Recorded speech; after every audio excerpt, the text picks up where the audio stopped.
Hi, I'm Derek Ashong, and you are now in the stream. Today, bought and sold. Is American democracy broken? We look at the 2012 race for the White House.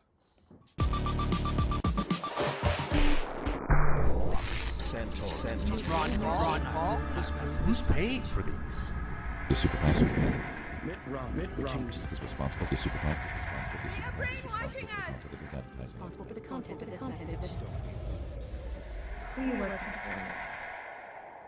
I can't take this anymore. the choice. Responsible for the content of this message. The super PAC. The super PAC.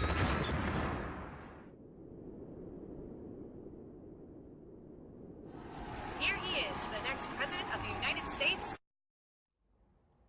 Scary as that trailer from the Sunlight Foundation may seem, it's highlighting the corrupting influence of money in politics. It's a problem that's universal. But in the United States, a 2010 Supreme Court decision seems to have opened the floodgates. Here is a brief explainer to give us a little bit of perspective on what happened with the Citizens United ruling. Worse. The U.S. Supreme Court decided a case known as Citizens United. The 5-4 ruling said essentially that corporations are people. And for the first time in over 100 years, allowed them to use corporate profits to influence our elections. Secretive front groups quickly sprang up and spent hundreds of millions of dollars on political ads. And 2010 was just a warm-up. In 2012, corporate super PACs are expected to shatter all spending records, and we'll never know where a lot of the money came from.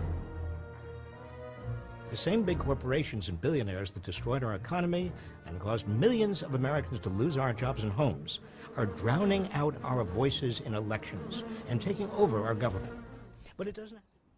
Okay, now, only half of Americans were even aware of this particular decision. But of those half, 65% say that it's having a negative impact on the electoral campaign.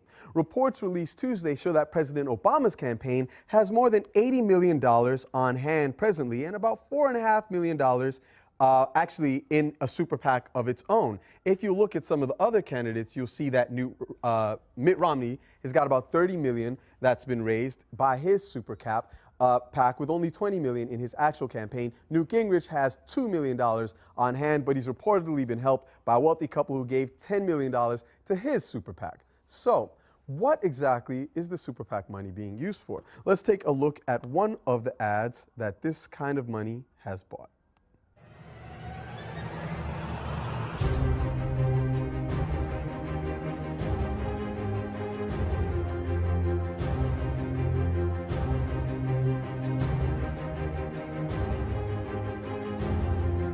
There are a lot of reasons not to elect me.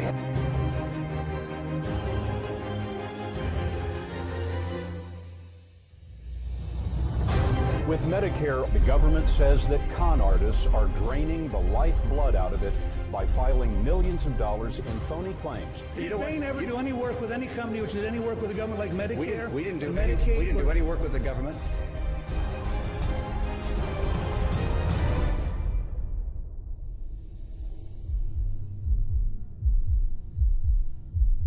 Now, this ad is by a super PAC known as Winning Our Future. It is supporting currently Newt Gingrich. Let's jump right into this conversation. Joining us today is Republican presidential candidate and former governor of Louisiana, Buddy Roemer. On the orange couch in the studio with us is Dylan Ratigan, author of a new book and host of MSNBC's Dylan Ratigan Show. Welcome, Dylan. Welcome, Governor. Great to have you both with us. Thanks for having us out. Absolutely. Thank As you. Good to be always, here. our digital producer, Ahmed Shahab Eldin, is here. He's going to be getting your feedback in. Remember to tweet him using the hashtag AJStream. Governor Roemer, let's start with you. You're running for the presidency, but we haven't seen you in the debates, and you haven't been showing up strongly in the polls. Tell us why you're running. I think the country is in decline. We have 1.5 million fewer jobs than we did 14 years ago, and 45 million more Americans. Those numbers don't add. We've lost 3/4 of our manufacturing jobs, most of it with unfair trade, free trade supposedly. There were 1 billion cell phones produced in the world last year, 1 billion. None were made in America. This used to be a country of manufacturing, of diversity, of strong jobs creation. We now overload small business with regulation that should be on the large corporations. They have lawyers, lobbyists, they have compliant officers, not on small companies that create 3 out of 4 new jobs in America. We're addicted to oil outside of the United States, Saudi Arabia and its 7 sisters. We have unfair trade with China. We have small business inundated with regulation. We have a tax code you can't read. We have a budget out of balance. We have 42 years. It's unsustainable of a trade imbalance. We are a nation in trouble. And I looked at the Republican field, and I didn't see anybody who was going to talk about the real problem. Washington, D.C. is corrupt. Let me say it again. You said in your lead-in that Washington was broken. No, it isn't. It's not broken. It's bought. It's corrupt. That's different from broken. Broken, you can tweak the tax code. Broken, you can tweak the budget. Broken, you can tweak immigration. You can't do any tweaks on this. You need to clean up Washington and the special interest money before you do any of the other things. So I ran for president, not well known. I have business experience. I have a $1 billion bank that didn't foreclose on any mortgage holders. We are very profitable. I am a small businessman. I went to Harvard with a degree in economics and the Harvard Business School. I'm the only candidate who served as governor and as congressman. But I'm not out to fix Washington.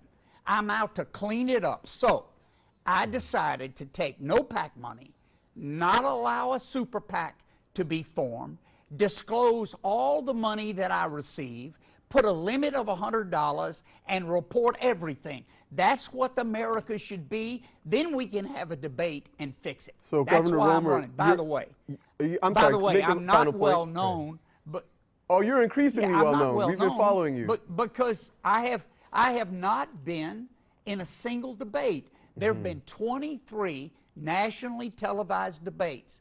I have not been invited to a single one. I wonder why.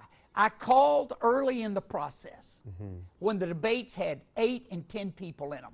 And I was ahead of some of the people in the debate in the polls. And they said, oh, you must be a formally announced candidate. Wait, let me ask you a quick question on that, they said Governor 1%. Roemer. Just on that front, yes. you mentioned that you're Harvard educated, you know, you've got a degree in economics, you've been a congressman and a governor. But are you less qualified, or were you less qualified than candidates like Herman Cain, Michelle Bachmann, others that left early? Why were they allowed in the debates and you were not? I can't answer that. I can just tell you what the sponsors told me because I called every debate. I mean, look, I don't have a chance. Governor Roemer, let me actually get Dylan in on this because you raised a couple of really interesting points. And Dylan, I want to get your thoughts. Answer to your question about why he's not in the debate. Go ahead. I think the biggest reason why Governor Roemer has not been included in the debates is because the incentive for the media companies that are hosting the debates is to control the conversation in a way that is the most titillating and provocative debate possible. Think of it like producing a Super Bowl event or any other big media event. And a lot of what you've seen with the debates is really more about casting. And you're casting a show. It's like a reality show. And they look at Governor Roemer, who has taken the insane posture as a politician of actually attempting to confront the root issue, which is systematic corruption in the way that our government makes decisions. And that's not something that a lot of people, including many in the media, want to deal with because they are much more designed to cover a horse race over what or who. And so they love to talk about what. Well, what would you do with health care? What would you do with this? Or what about who this or what about that? And what Governor Roemer is demanding and what I'm demanding and what a lot of people in this country and around the earth, by the way, are demanding is a significant reform of how. And what Governor Roemer is saying is how we are making our decisions as a country has been corrupted, and we need to improve how we make our decisions. Would you by agree with rooting those him issues that out. Washington is not broken, but it's fundamentally corrupt? I mean, yeah, I mean, everybody picks their words. I look at Washington like it has cancer. Okay. And so you look at, because you see the dysfunction and you see the poverty and the wealth inequality and the global abuses that this country is perpetrating and all the things that we've witnessed, and it makes you angry. And you're like, oh, we got to tear that place down. We got to get rid of those guys. We got to confront those guys. That's wrong. We need Washington as a healthy operating organism to resolve a lot of things in a very short period of time, because the world is relying on America to be a standard bearer for good government. And right now, that is our #1 failure, is to actually exhibit high-quality governing by virtue of how we make decisions. And instead, we've fallen into the swamp of secret money and bought and paid for legislation that the governor was just discussing. You raise a good point in that actually this is a global thing, and this is a global show. We've actually got a lot of people watching from around the world, and we're exercising our own democratic process in getting them involved in this dialogue. So what are we hearing from our community? Yeah, one of the many questions we put out just to frame this is, what is the effect of these donations from unions, from corporations on U.S. politics? We have Faris Al-Ubaid saying it gives them a hand in guiding the political agenda since they've made, quote, an investment. But we have many people echoing this sentiment. Black Phoenix saying corporations should not have the same, quote, speech rights as people. If the CEOs of corporations want to donate, they have their own money. And the last one, summing up the problem here, Joyce Bukaru saying, the problem is big donations to campaigns increase special interest in politics, which essentially defies the concept of democracy. Now, rather than put a question to you, Governor, I'm going to have someone in our Google Plus audience put a question to you. His name is Mark. Mark, go ahead. Hi, Governor Roemer. Mark Patkowitz. I was wondering if you think the separation of powers, the system of checks and balances that our nation's founders put into the government is in jeopardy. It is. We're out of balance, and for those of you who've read our Constitution from the beginning, including the 10 amendments called the Bill of Rights, from the beginning, the founding fathers always thought balance was important, and that the chief executive should not be too strong. Strong enough to act, but not strong enough to act unilaterally. And the same with Congress. They felt we should have states with power and then some central power, a balance. And one of the dangers of special interest money is that it tips the scale out of balance. I'll give you one example, the banking system. Now, I'm a banker by profession. I love the profession. If it's done well, it can actually help people. There's a role for a good bank in restructuring a debt and building a company. But it needs balance in its approach. And the balance between Wall Street and the community banks have been broken. For example, the banking legislation, the reform that we just did a year ago, still allows too big to fail. It's part of the law. The reform legislation still allows capital ratios to rest and not increase when a bank increases in size. It still kills Glass-Steagall. Those are three changes that need to be made for better competition, for better transparency. It didn't happen. You know why? The biggest contributors to the members of the committee that passed the bill were the Wall Street banks. In fact, the president who signed the bill went to Wall Street the next week, had a fundraiser at $35,400 a ticket, hosted by Goldman Sachs. So look, I don't want to stop money in politics. Here's what I want. Let me tell you what I want. I want full transparency. I want full disclosure, and I want broad limits. And the Supreme Court, under their current ruling, allows that. Congress has not acted. Look, I don't think corporations are individuals, but if they are, you ought to be able to limit their giving and disclose it. Right now, we don't do it. It's our fault. Governor Roemer, I want to jump in on that point, because we just got a tweet from @JoyBuki on Twitter that says, individuals equal corporations? Do they really have the same political weight? And whose interest do the corporations represent? Now, I want to get another question, because I think we have one for you, Dylan, from our Google Plus community. Yes, this is Rashad Thomas. Rashad, go ahead. Ask your question. Hey, Dylan. Rashad Thomas here. I was just wondering, what do you think are the free speech implications for the Citizens United case, since money really is free speech? Well, you know, let's talk about money and speech for a second. We talk about corporations and people all the time, and Governor, I'd love to hear your thoughts. there are two Supreme Court decisions that we're sort of wrestling with. And I want to say something before I say that. I completely agree with what the governor just said, which is that we can wrangle around a 28th or 29th constitutional amendment. We may end up doing it over the next few years. That could be very valuable. We'll find out. There is no excuse for the fact that we are not seeing our Congress today. Like, I feel like walking out of this studio into that building and saying, we need super PAC transparency legislation today, not next week, not next. What are you doing this afternoon? It is a Thursday. I'm at work in Washington, D.C. You're at work in Washington, D.C. Give us super PAC transparency today. And to sit here hanging, so, oh, the Constitution is going to, no. We need this right now. There is no barrier other than the intransigence of both political parties, and I agree with that. But there's a fundamental problem, though, and you alluded to it, and I want you to dive deeper into it, and that is there's a 1976 Supreme Court case called Buckley v. Vallejo. And for those of our viewers who don't know, this is a case that basically struck down campaign spending limits on First Amendment grounds. And what that basically means is they equated money to speech. If you infringe upon somebody's ability to spend on a campaign, you're infringing upon their freedom of speech. Isn't that fundamentally corrupting to a democracy? Does that not lead to plutocracy? Yes, go ahead. Well, no. I mean, answer the question. If I can add before, because we have Rodney Proctor on Twitter kind of touching on this very issue. He says, what are the odds that we'll see constitutional amendments overturning Buckley and Citizens United? Very high. But you've said that they take a long time. Well, they can. And we also did the constitutional amendment to lower the voting age to 18 in a few months. Right. So I'm not here to tell you what's going to happen. If 100 million people show up and demand this tomorrow, the same way as when they turned off the internet with SOPA, believe me, the timetable it will be varied, not based on money, but based on engagement. But many people say they're not feasible, and you've suggested that we tax campaign contributions 100%. But what politician would go for that realistically? Well, again, I'm simply arguing that there are many ways to skin the cat, so to speak, and that the issue has to do with what the governor is saying, which is we right now have the worst of all worlds, unregulated, non-transparent money. Let's take the low-hanging fruit and make it transparent and then talk about regulating it. And we can get into 50 different arguments around those things. But can I talk about money and speech for a second? Yeah, please, go ahead. So on the issue, here's the issue on money and speech as I see it, and we'll see what the governor thinks. The best tutorial to understand the liabilities of money as speech is New York City and New York City's public election system.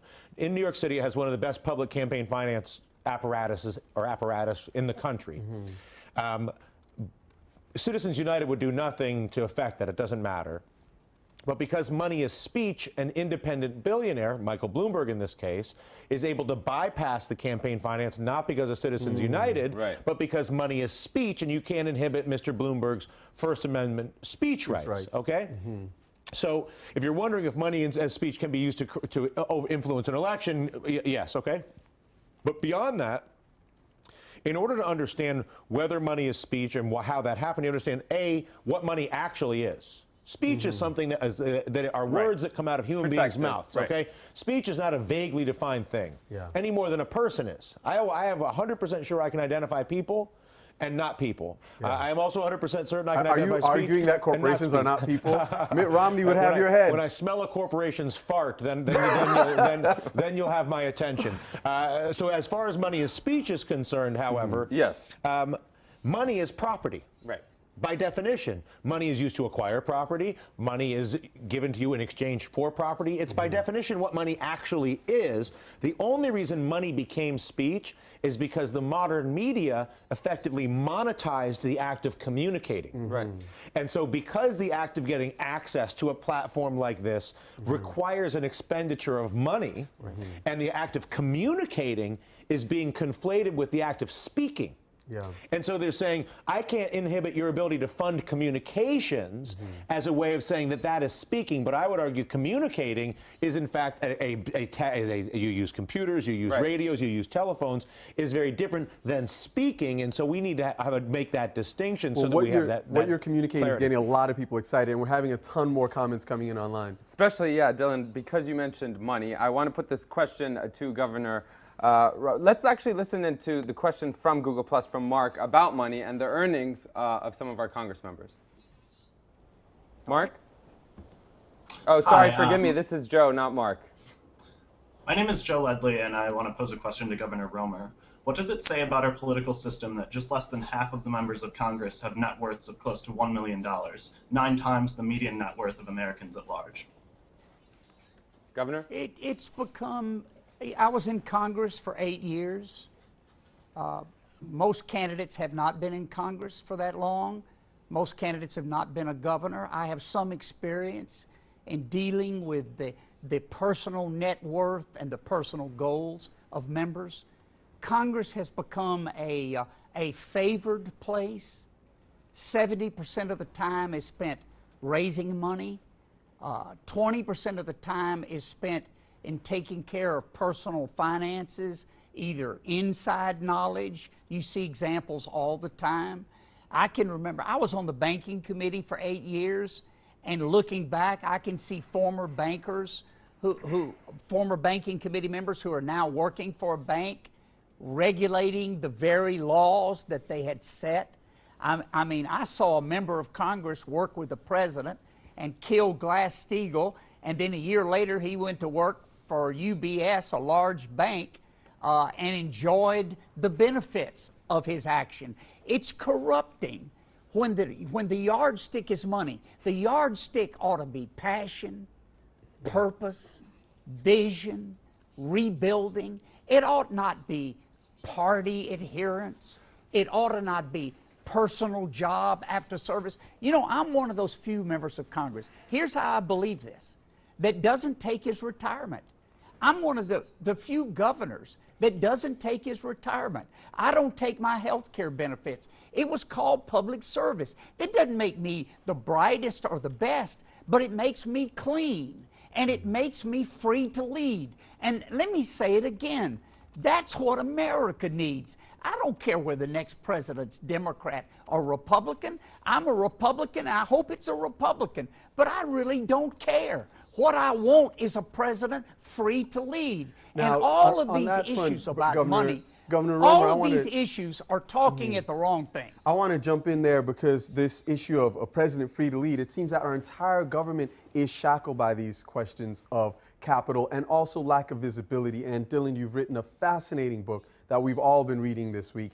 Talk to us a little bit about that and about this question of visibility and alignment of interest between people and the politicians. Well, the book, In Greedy Bastards, the assessment is very simple.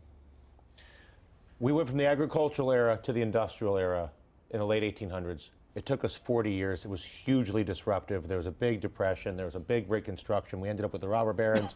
Teddy Roosevelt ultimately became the president and was able to break a lot of that up and release a tremendous amount of booming of production in this country. We're now going through the transition from the industrial era to the digital era, which is even more disruptive to much more powerful industries than agriculture was in the 1800s, like giant banks, giant healthcare companies, giant energy companies, et cetera. And as a result, what is happening is as those businesses are threatened, as old school banking, as old school healthcare modeling is threatened, those businesses are so powerful and we are become so dependent on large healthcare, large banking, large energy assets that they are now paying off our government to alter the rules of the marketplace, to create monopolies, to create breaches in price integrity, to create all these sort of bizarre tax structures and mandates, such that it is preserving those legacy industries, to Governor Roemer's point. That's the way you win, is by doing this. Yeah. And we have to have a little bit of compassion for them. The industrial era got us where we are today. The reason we're in this digital studio with computers and all the rest of this is because over the past 100 years, a lot of people that came before us did a tremendous amount of work to put us in a situation to be here. At the same time, we have to marry the ruthlessness of resolving this with the compassion to understand that the people running these banks and these energy companies and they're terrified.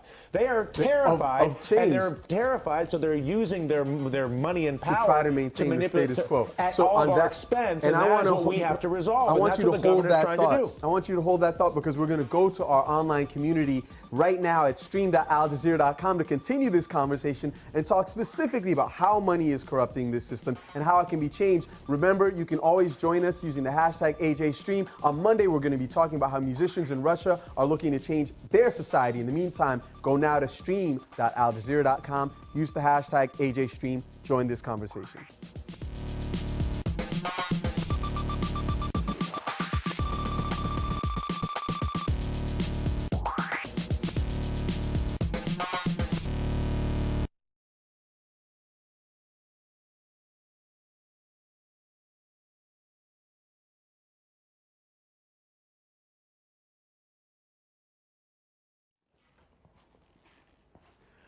Hi, thank you for coming back with us. This is a fascinating conversation. We're talking about the corrupting influence of money in politics. We've got two very special guests, joined by Governor Buddy Roemer of Louisiana and Dylan Ratigan, author of a new book and host of MSNBC's Dylan Ratigan Show. Dylan, you were talking just moments ago about some of these ways in which money may be corrupting people who might not necessarily be seeking to act against the interests of the nation. But when you have a situation where money has been equated to speech by the United States Supreme Court, where you've actually seen since that decision in 1976 a radical expansion of the disparity between the haves and the have-nots, aren't we actually moving to a system where people who have are not only more able to manipulate government, but arguably they have even greater incentives to do so? Oh, absolutely. The most offensive characteristic in America right now is two sets of rules.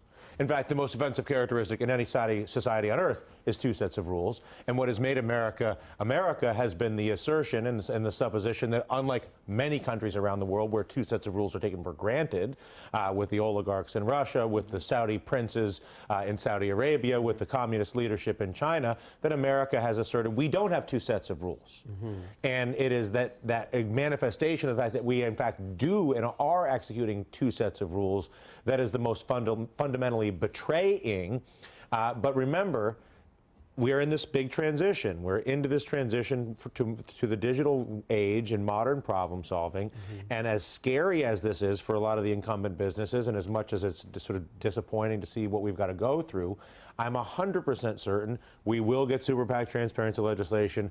We will pass a constitutional amendment if need be to get money out of politics. We will get the regulations. I don't know whether it's going to be our generation that's going to do it. I don't know if it's going to be our children or our children's children. But I can guarantee you that it is an inevitable fact that this reform will happen, and that what Governor Roemer and myself and many others are seizing on is we're saying we are going to seize our opportunity to attempt to do this, and we are choosing a lifestyle. Governor Roemer's making a lifestyle choice, which is he's devoting his energy and his intention and the benefits of his career and his business career and his political career to advocate around this. It may lead him to the White House. It may not. It doesn't matter. This is what he is doing. This is what I am doing. And this is what I believe a significantly large number of Americans are doing, which is leading a reform movement in America around a corrupted electoral process. You're seeing it in the state level. Florida, one of the most corrupt states out there, just passed some of the most fantastic anti-gerrymandering legislation in the country with their fair districting amendments. God bless them. Iowa, gerrymandering. California, gerrymandering. Montana, saying corporations are not people in Montana. I do not lose faith in the incredible judgment of the states of this country, and the governor can speak to the spirit of Louisiana and all these other states. And I'd be interested, Governor, what is your sense of how many states we're going to see roll out everything from money in politics legislation to gerrymandering reform as we raise the temperature on Washington, D.C. in this country? All of them. I am so optimistic. I mean, I got back involved because I was afraid. I saw us in decline. But meeting people like you, Dylan, meeting other people like Larry Lessig at Harvard, who's written a great book called Republic Lost, meeting people in California, New York, all around the country. I'm telling you, world, America's going to get this right. And it won't come from a politician. It'll come from the people. And Dylan's job and my job is to wake the people up. And when they do, they will stand up all over America. What a great country, because we can have these debates. Amen. And before, actually, on that point, awesome. Florida's awesome. Iowa, I mean, America, unlike any other country in the world, here's the thing with America, okay? You go to London, you go to England, you got one good city, okay? You got a great city, London, enjoy it, you got nothing else, okay? You go to France, you got a couple of good cities, enjoy yourself in Paris, maybe go down south. You go to Iran, you've got Tehran, that's great. What else do you have? You go to America, we've got Florida and Miami and that entire culture and that universe. You go to Louisiana, you go to New Orleans, whole nother planet. Then you can go down to Texas and you can go up to Montana and go to a ranch. You got New York City, you've got Washington, D.C., you've got Los Angeles, San Francisco. America is awesome. Okay? The only thing that is not working is the fact that because we as the American people have become complacent in believing that our government would naturally function, and it's not happening, and that's why we're to that waking point, up and because I think addressing it on a that state you raise level. an important point here, which is the complacency of the populace, because people have been supposed to participate, but we don't have very high levels of of electoral participation relative to other things for countries. granted. Exactly. Well, I don't want to take for granted our community. We've got a lot of people coming in with some more questions, so let's get back to Google+. Yeah, and just to preface it a little bit, we were talking about the state of America. You know, we do see that in December there were some statistics, a poll that came out that said nearly 1 out of 2, nearly half of Americans are falling into poverty or are in poverty. You know, unemployment's still on the rise.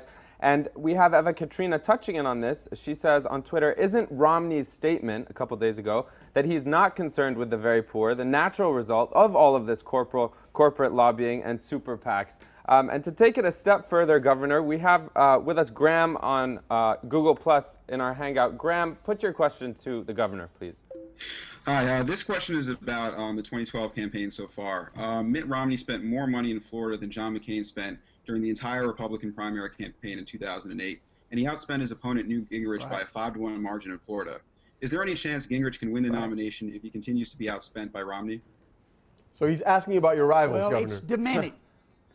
It's diminished by the size of the war chest, but it's made worse, the disparity, by the use of these super PACs. Large checks from a special few, and you don't discover who they are until after the election. Look, don't misunderstand me. We need to use money in politics. You need ads, you need staff, you need research, you need to travel, you need to raise money.